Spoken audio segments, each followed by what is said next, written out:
오늘은 요한계시록 9번째 시간입니다. 요한계시록 9번째 시간으로 요한계시록 4장 1절부터 14절까지 말씀을 가지고요, 이리로 올라오라, 이리로 올라오라 라는 점을 가지고 하나님 말씀 함께 시간 나누도록 하겠습니다. 요한계시록을 기록할 그 당시는 한마디로 참 암울하고 어둡고 힘든 시기였습니다. 그 당시에는 눈에 보이는 살아있는 로마 황제가요, 신 그 자체였습니다. 그렇기 때문에 요한계시록이 기록될 그 당시에는요, 많은 사람들이 로마 황제의 말에 복종을 해야 됐습니다. 그래서 살 수 있는 길은 뭐냐면요, 이런 말하면 살 수 있어서 그럽니다. 로마 황제가 신이다, 이렇게 고백하게 되면은 모든 부귀영화를 다 누릴 수가 있었는데, 그 시기에 신앙을 지키겠노라고 로마 황제의 말에 복종하지 않고, 로마 황제는 신이 아니다, 하나님이 정말 참된 신이다 라고 말을 하게 되면 그 고백의 한마디 말 때문에 재산이 몰수당하고, 직업을 뺏기고, 가족들에게 분리되고, 반모섬이라는 섬 같은 데 유배되어서 평생 죽을 때까지 노동의 삶을 살았던 시대가 바로 이 요한계시록이 기록될 그 당시의 시대였다는 겁니다. 상상해 봅니다. 이 일이 언제 끝날까? 여러분, 반모섬에 잡혀가지고 언제 이것이 끝날지 모르는 끝없는 나날을 보내는 그 반모섬에 유배된 성도들에게는요, 아침에 눈 뜨고 일어나는 현실이 너무 참담하고 암담했을 것입니다. 아마 그들은요, 끊임없이 이런 질문을 했을 것입니다. 왜 하나님은 저렇게 악한 로마 황제를 왜 멸하시지 않을까? 왜 하나님은 우리들의 이 고난을 당하는 것을 왜 기도에 응답해 주지 않을까? 정말 로마가 망하기나 한 것인가? 정말 하나님의 나라는 오는 것인가? 우리의 고생은 정말 끝이 날까? 정말 하나님은 눈에 보이는 로마 황제보다 정말 강한 신일까? 아마 모르긴 몰라도 그런 의문들에 그들의 삶은요, 점점 피폐되어가고 힘들었을 겁니다. 그때 오늘 이 본문의 말씀처럼요, 하나님이요, 어떤 말씀하시냐면은 이렇게 그들에게 얘기했다 그럽니다. 보좌를 보아라, 하늘의 보좌를 보아라. 세상 하늘을 보면 세상 하늘의 보좌가 이 땅을 다스리라는 것을 알 수 있기 때문에 그날이 올 때까지 끝까지 인내하고 참고 기다려라. 아마 그렇게 이 하늘의 보좌로부터 그런 음성이 들렸다는 겁니다. 자, 그걸 오늘 이 요한계시록 4장 1절에서는요, 이렇게 기록해 놨거든요. 자, 4장 1절 말씀 같이 한번 읽어보도록 하겠습니다. 자, 함께 읽겠습니다. 시작. 이 일 후에 내가 보니 하늘에 열린 문이 있는데, 내가 들은 바 처음에 내게 말하던 나팔소리 같은 그 음성이 이르되 이리로 올라오라, 이후에 마땅히 일어날 일들을 내가 내게 보이리라 하시더라. 아멘. 자, 이제 요한계시록 4장부터는요, 어떤 일이 생기느냐, 앞으로 일어날 일들에 대해서 기록해 놓게 됩니다.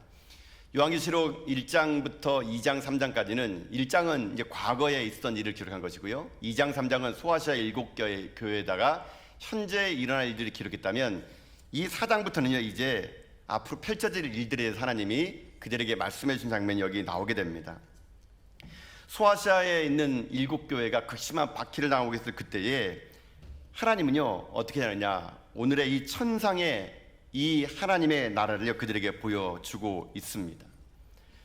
지금도 여전히 예수 믿는다는 이유만으로 콜로세움의 사자의 밥이 되고요, 그 콜로세움의 사자의 밥이 되는 그리스도인들을 보기 위해서 수많은 로마에 있는 사람들이 왔을 때 밤에도 그 구경하려고요, 콜로세움 이 원형 경기장 끝에마다 통나무에다가 그리스도인을 묶어놓고 기름을 부어가지고요, 그 화형당하는 그 사람들을 그 불빛에 의해 가지고 그 콜로세움에서는 지금도 사자의 밥으로 죽어가는 그 성도들이 있는 그 절망적인 상황 속에서 하나님 얘기합니다. 이리로 올라와 보라고요. 여러분이 이리로 올라와 보라는 이 환상의 말을 듣고 사도 요한이 눈을 열어서 하나님이 보여준 것을 보게 됩니다. 이 이리로 올라오라, 이 한마디 말이 그 당시에 반모섬에서 잡혔던 사도 요한에게는 하나님의 큰 위로가 되었습니다. 사도 요한뿐만 아니었습니다. 그 당시에 박해를 받고 있던 수많은 사람들, 이 요한계시록의 서신을 받았던 수많은 성도들은 이 서신을 통해서 눈을 들어 하나님을 바라봤더니 그들의 인생 속에서 이 하나님의 말씀이 얼마나 위로가 되는지를 그들은 그 현장에서 다시 한번 깨달아지는 그네를 누리게 되었다는 겁니다. 그래서 오늘 이 요한계시록 4장을 보면서 우리도요, 오늘 이렇게 말씀 한번 함께 나눠보기 원하는 것입니다. 그게 뭐냐면은, 오늘 우리들 상황에도 지금 예수 믿는 것 때문에 박해를 당하고 콜로세움 같은 곳에 가서 사자의 밥은 우리가 안 될지라도, 아마 초대교회 성도들만큼 우리도 이 땅에 정말 신실하게 살아가는 그리스도인들에게는요, 손해와 박해와 환난이 분명히 있을 거라는 것입니다. 또는 이 땅을 삶을 살면서 이유 모를 아픔과 눈물과 고통의 삶을 살아가는 사람이 분명히 있을 거라는 것입니다. 그럼 우리가 어떻게 할 때 이 일을 이겨낼 수 있을까요? 오늘 이 사장은요, 바로 그런 인생들, 이 땅의 삶을 살아가면서 납득하기 어려운 현실의 삶 속에서 허우덕거리고 고통과 절망의 상황 속에서 오늘도 하나님의 은혜를 사모하면서 주님 오심을 기다리는 수많은 성도들에게 지금 이 시대를 어떻게 살아야 될 것인가를 주시는 하나님의 메시지가 될 수 있다는 것입니다. 그래서 오늘 아무쪼록 이 밤에 하나님 앞에 나온 여러분의 인생 속에서 모든 의문점들이 오늘 하나님 은혜의 말씀으로 말미암아 해소되기 바라겠고, 고통과 절망 중에 있는 여러분들에게 하나님의 위로가 임하는 가운데 여러분도 이 박해 속에 살아갔던 수많은 초대교회 성도들처럼 여러분 삶도 믿음으로 이겨나가는 여러분 다 될 수 있기를 주님의 이름으로 축복드립니다. 그러면 오늘은요, 이리로 올라오라는 이 의미 속에는 어떤 위로의 말씀이 있는가를 한번 살펴보기를 원합니다. 자, 첫 번째로는요, 이리로 올라오라 라는 이 말 속에는요, 이런 뜻이 있습니다. 그게 뭐냐? 그것은요, 인생을 멀리 바라라는 뜻이 있습니다. 인생을 멀리 바라라는 겁니다. 자, 여러분 1절의 말씀을요, 다시 한번 천천히 한번 읽어볼까요? 자, 1절의 말씀을 읽어보도록 하겠습니다. 함께 읽겠습니다. 시작.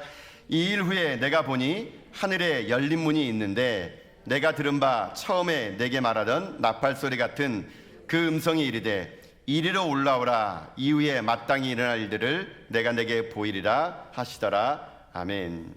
자, 이리로 올라오라 라는 이 말 속에는 어떤 뜻이냐면요, 인생은 멀리 보라는 겁니다. 멀리 보라는 것. 먼 관점에서 인생을 보면 인생이 풀리지 않고 의문점인 것들이 해결될 수 있다는 것입니다. 미로 속에 여러분 갇혀봤습니까? 미로 속에 갇혀보게 되면요, 그 미로 속에는 길이 어딘지를 모릅니다. 그러나 미로 위에 올라가서 산에서 그 밑을 바라보게 되면은 길이 보이는 거거든요. 마찬가지입니다.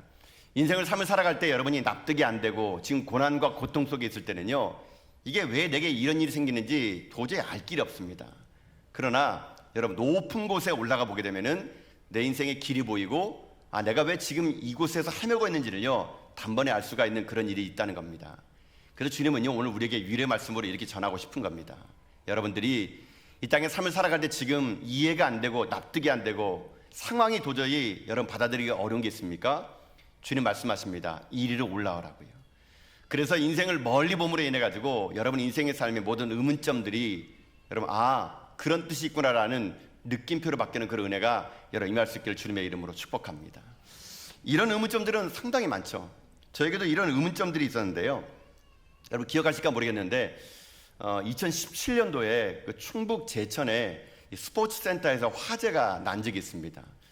그 화재로 인해 가지고요, 그 당시에 29명이라는 사람이 그 스포츠센터 사우나에서 돌아가시고 37명이나 되는 사람들이 부상을 입었던 큰 이 화재 사건이 있었거든요.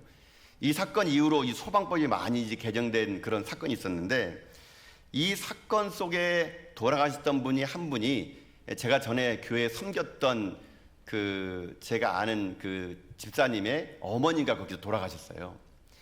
충북 제천의 스포츠센터에서 그 어머니가 돌아가셨는데, 그 어머니는 충북 제천에 살고 계시는데요, 제천 시온성 감리교회의 권사님이었다 그럽니다.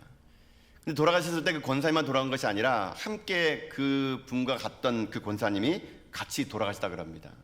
근데 이분들이 그날 왜 거기 갔냐면요, 이 두 분이 그날 아침에 교회에 모여가지고요, 지역사회 봉사를 하고 돌아오는 길이었다 그럽니다. 다시 이제 교회에 와가지고 짐을 정리하고 아침에 피곤함을 무릅쓰고 이제 그 봉사활동하다 오다 보니까요, 피곤해가지고 그 스포츠센터에 사우나를 들렀는데 그만 거기서 돌아가신 겁니다. 그날이 제가 기억하기로는요, 추운 겨울이었습니다. 2017년 12월 21일이었습니다. 그날이 목요일인데요, 제가 왜 그날을 기억하냐면은 한참 그때 제가 이제 크리스마스로 준비를 해서 분주할 때 이 스포츠센터의 화재 사건을 들었고, 그 중에 한 분이 제가 섬기는 교회 집사님의 어머니라는 것을 들었기 때문에 그날 제가 만일을 다 제껴놓고 그 충북 제천으로 이렇게 달려갔거든요. 가보니까 그 제천이란 이 도시는요, 한 인구 10만 명밖에 안 되는 아주 자그마한 도시입니다. 그러다 보니까 그 자그마한 도시에서 이 스포츠센터에서 불이 났던 돌아가신 분들은요, 두 사람만 거치게 되면은 사람들이 다 알 정도로 아주 자그마한 도시다 보니까 그 도시 전체에 들어가는 그 순간부터요, 도시가 아주 그냥 침울하고 아주 어두운 그런 분위기를 느꼈습니다. 제가 이제 장례식장 가가지고 거기 가보니까 그 자매가 와 있더라고요. 그 자매는 그 당시에 31살이었어요. 외동딸이었습니다. 엄마가 그렇게 사랑하는 딸이었대요. 이제 그 딸이 엄마의 그 죽음 앞에 망연자실하고 있더라고요. 제가 그들을 위로해주고 제가 그 화재 현장에 있던 충북 제천에 있는 스포츠 센터를 한번 가봤거든요. 근데 그게 언론에 보도된 것보다 더 끔찍하고요, 아주 비참했더라고요. 그러니까 육안으로 보더라도 거기 스포츠 센터에서 그 당시에 화재가 나가지고 살겠다고 사람들이 이 문을 두드리고 유리창을 깨보려고 했던 흔적들이요, 그게 육안으로도 보이는 거예요. 참 그걸 보니까 마음이 참 아프더라고요. 근데 제 마음을 더 아프게 했던 건 뭐냐면은 그 당시에 그 자매의 아버지가 이 유가족 대표로 이제 그 협상을 하고 있는 그런 상황 속에서 그 아버님 만나서 위로를 해야 되는데 무슨 말을 할지 모르겠더라고요. 아내를 그렇게 일찍 떠나보내고, 그것도요, 교회에서 봉사활동하다가 돌아와가지고 피곤한 몸 이끌어가지고 사우나 잠깐 갔는데 그때 그런 일이 생긴 겁니다. 자식이라고는 외동딸 하나밖에 없는 그 딸이 빈소에도 지키고 있는데요, 제가 그 자매에게도 무슨 말을 위로를 할지 모르겠더라고요. 그 참혹한 현장을 제가 눈으로 보고 오니까 더 눈물 나더라고요. 근데 그 자매의 그 다음의 말이 제가 목회자로서 무슨 말을 해야 될지 모르겠습니다. 그 자매가 그냥 이렇게 물어보더라고요. 목사님, 하나님이 정말 살아계십니까? 하나님이 정말 계신다면 왜 우리 가정에 이런 시련이 있습니까? 우리 엄마 아침 새벽부터 교회 나가 새벽 기도 드리고 봉사활동 하다가 돌아와서 잠깐 피곤해가지고 사우나 가서 몸 씻고 오려고 그럴 때 그 사고 나서 돌아가셨거든요. 하나님이 정말 살아계십니까? 그 자매가, 제가 떠나가려는데 그 자매가 그 말을 저에게 물어보는데요, 참 제가 거기에서 무슨 말로 그 자매를 위로해야 될지를 참 모르겠더라고요. 씁쓸한 마음을 가지고 그 충북 제천의 스포츠센터 화재 현장을 이제 벗어났습니다. 오늘 본문의 말씀을 이렇게 제가 읽다 보다 갑자기 그 생각이 나더라고요. 그때 그 자매의 그 외침, 울림, 하나님 정말 살아계십니까? 근데 여러분, 이 자매만 그러겠습니까? 오늘 지금도 여러분의 인생 속에 이 자매처럼 납득이 안 되는 일들이 계시죠? 하나님 왜 내게 이런 일이 생깁니까? 우리 가정에, 우리 아빠한테, 우리 엄마한테 도저히 납득이 안 되고 이해가 안 되는 거, 여러분, 그게 이 사도 요한의 막막한 마음이었고 그 당시에 콜로세움에서 사자밥으로 죽어가는 수많은 사람들의 외침이었습니다. 그리고 그들을 바라보는 가족들의 피 끓는 절기였던 것이죠. 왜 이런 일이 생깁니까? 도대체 우리는 어떻게 되는 겁니까? 하나님 살아계신 거 맞습니까? 하나님이 그렇게 강한 신이라면 왜 하나님은 이 로마 황제를 벌하지 않습니까? 이런 모든 의문점들에 있을 때 하나님은요, 그 의문점을 하나하나 설명해 주지 않고요, 오늘 뭐라고 말씀하십니까?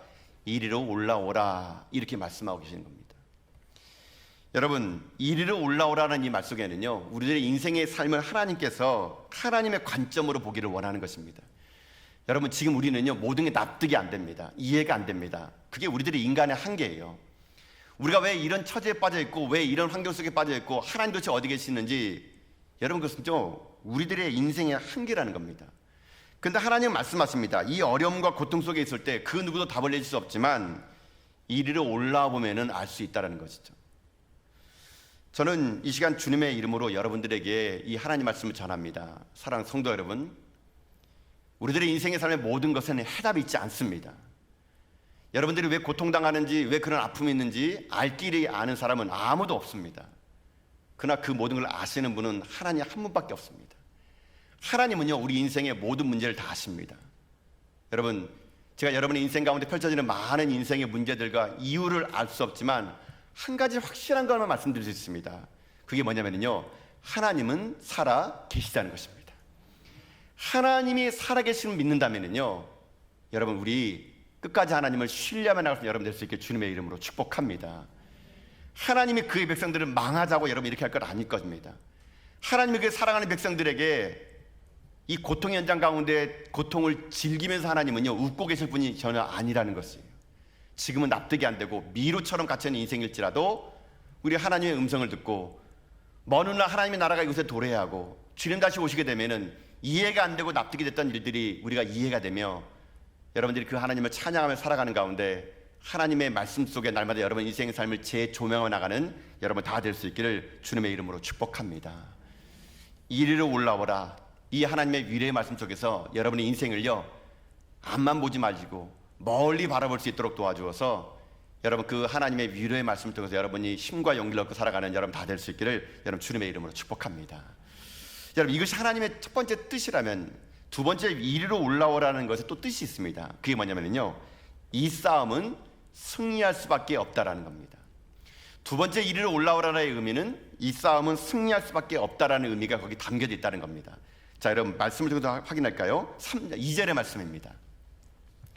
자, 2절의 말씀 보도록 할까요? 2절입니다. 읽겠습니다. 시작. 내가 곧 성령에 감동되었더니 보라 하늘에 보좌를 베풀었고 그 보좌 위에 앉으신 이가 있는데 아멘. 자, 이리로 올라오라 라고 하면서 하나님 지금 요한에게요, 하늘의 문을 열어주고 환상을 보여줍니다.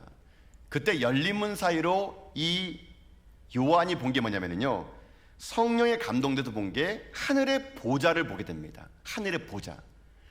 자, 여러분 보좌라는 게 뭐냐면요, 이 보좌라는 것은 하나님을 상징하는 겁니다. 보좌에 앉으신 이라는 것은요, 지금요 하나님을 나타내 보여준 겁니다. 보좌라는 이 말은요, 많은 성경학자들이 해석하기를 통치자, 권력자, 절대자를 말할 때 보좌라는 말을 쓰게 된다는 겁니다. 그러니까는 지금 그 통치자, 권력자, 그 보좌에 누가 앉아 계시느냐, 하나님이 앉아 계시는 것을 눈을 들어 보라는 거예요.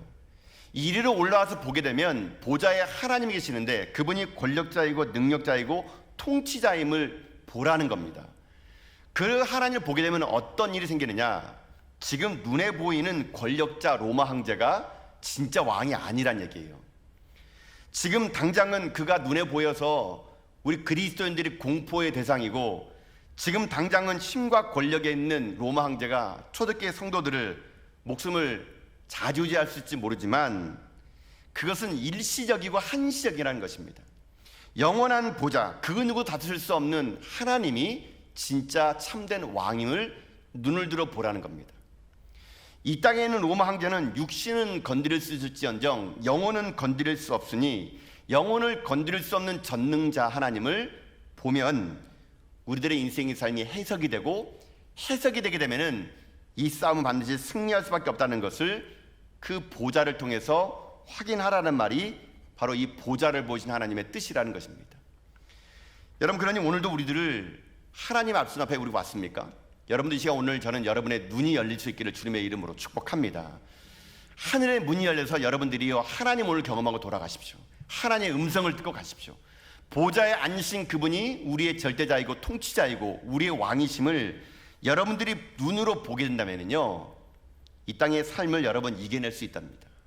그 하나님이 어떤 하나님인가? 여러분 3절에 9절에 이렇게 얘기하는데요, 3절의 말씀 볼까 한번요. 자, 3절 말씀 읽겠습니다. 시작. 앉으신 이의 모양이 벽옥과 홍보석 같고 또 무지개가 있어 보좌에 들렀는데 그 모양이 녹보석 같더라. 아멘. 자, 이 말은요, 하나님의 보좌에 앉아 계시는데 그 앉으신 이를 설명해야 되는데요, 그 모습이 너무 찬란한 거예요. 너무 찬란해 가지고 요한이 어떻게 그분을 묘사해야 될지를 모르는 겁니다. 그래가지고 그 당시에 있는 모든 보석들의 이름을 다 쓴 거예요. 마치 그 하나님의 모습은, 여러분 하나님은 영이기 때문에요 눈에 보이지 않습니다. 근데 그 빛난 그 모습이 마치 이 요한 눈에는요 벽옥과 홍보석과 무지개 있는 보좌에 둘렸는데 그 모양이 보석같이 느꼈다는 것을 요한이 여기다가 표현해 주었다는 겁니다. 그처럼 화려한 그 하나님, 그처럼 빛난 얼굴 같은 그 하나님이 그 로마 황제보다 대단하고, 그 하나님이 보좌에서 우리를 통치하신다면 결국 우리는 두려워할 것이 없다라는 것입니다. 결국 그 하나님이 우리 가운데 함께 한다면, 아니 그 하나님 우리 가운데 함께 하시니 두려워하지 말고 이 땅 가운데 보좌에 앉으신 이의 권능과 능력과 위엄을 통해서 이 약한 세상을 승리하며 살아가야 된다.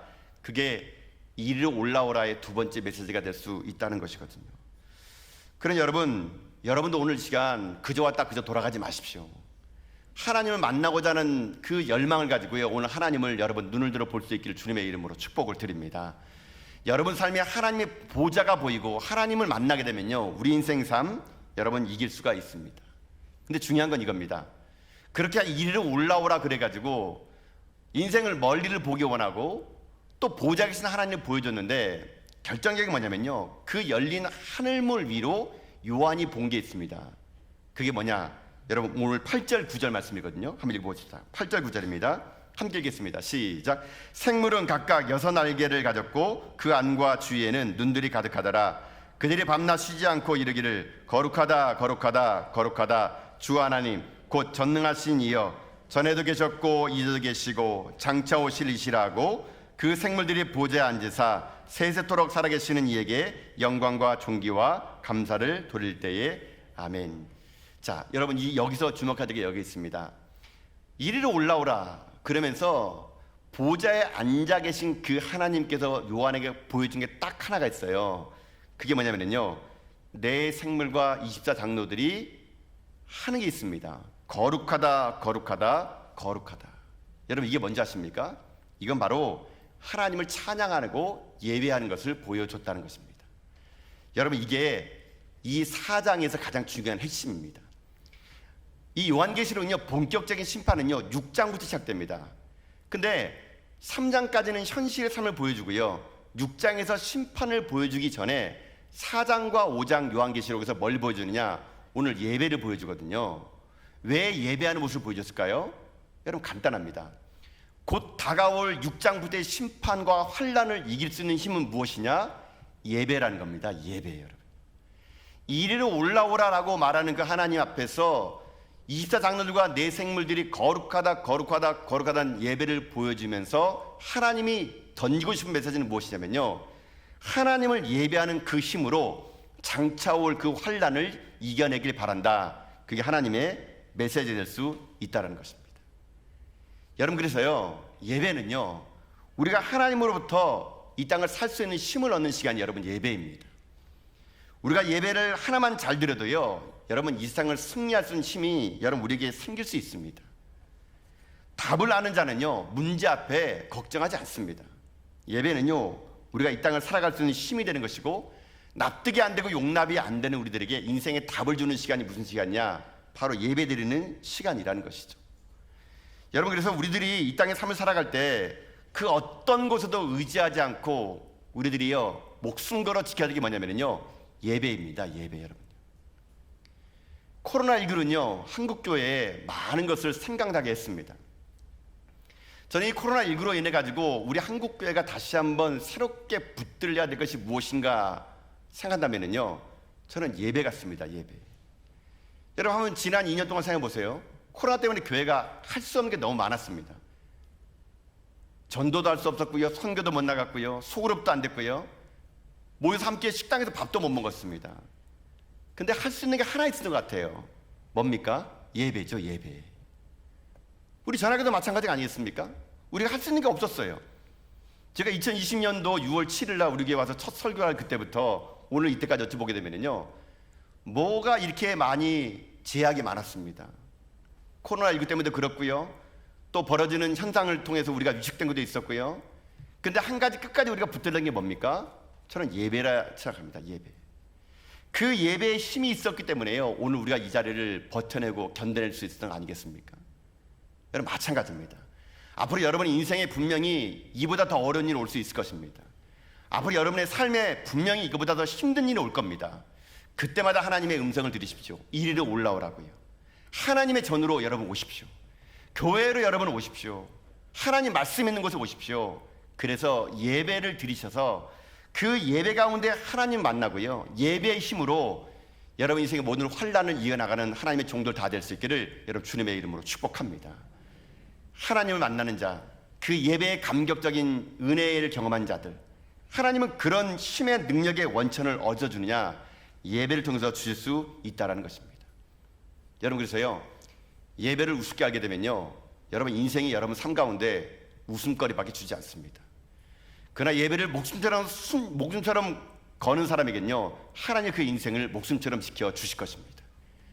오늘 이 금요일 저녁 얼마나 피곤하시고 얼마나 힘드십니까? 인생의 삶의 모든 무게를 가지고 여러분 오늘 이 자리에 앉을 수 있는 것은요, 쉬운 결정이 아닐 겁니다. 그래도 저는 여러분들이 예배 가운데 온 것은 하나님의 은혜라고 저는 믿습니다. 이 예배를 통해서 여러분이 힘을 얻고 기도하는 가운데 하나님의 음성을 들어서 여러분 삶의 소망이 예수 그리스도가 되시고 여러분의 능력의 원천이 하나님을 예배하는 자가 되어서 환난 많고 험한 이 세상, 여러분들이 예배의 그 능력으로 이 땅을 승리하며 살아갈 수 있는 여러분 다 될 수 있기를 주님의 이름으로 축복드립니다. 그래서 여러분, 교회는요, 예배를 목숨처럼 여겨야 됩니다. 우리 자녀들에게 우리가 줄 수 있는 최대의 아름다운 유산은 예배 자리에 아이들을 데려오는 것입니다. 이제 9월 말 우리 가을 부흥회를 하게 됩니다. 매년마다 오는 부흥회가 되지 않고 이번 부흥회가 여러분 인생 가운데 예배를 통해서 진정한 부흥이 여러분의 가정 가운데, 여러분 자녀 가운데 임할 수 있는 복된 말씀의 시간 될 수 있기를 여러분 주님의 이름으로 축복합니다. 하나님의 살아계심을 느끼는 사람들, 하나님께 주시는 능력과 힘으로 다시 살기를 원하는 사람들, 그런 사람은 예배 자리를 지켜내는 사람들입니다.